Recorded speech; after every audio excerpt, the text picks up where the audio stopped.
Good morning mga lods at welcome po to my vlog. For this video, gagawa po tayo ng saluyot soup dahil sa maulan yung panahon, at saka gagawa rin po tayo ng kamuti tea. Sundan nyo lang po para malaman nyo po.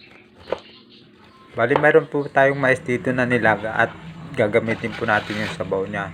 Pasasabaw po natin at nilaga ko po yung mais at nilagyan ko po ng cubes, saka nilagay ko na rin po yung ginayat na saluyot, saka hipon, at saka tinimplang ko. At ayan po, okay na po ang ating saluyot soup na may hipon mga lods. At nagpakulo rin po pala ako ng dahon ng kamote para gawin po natin juice yung tubig. Ayan po, bali nilagyan ko lang po ng asukal saka kalamansi at sinala ko po. Ayan po, okay na po at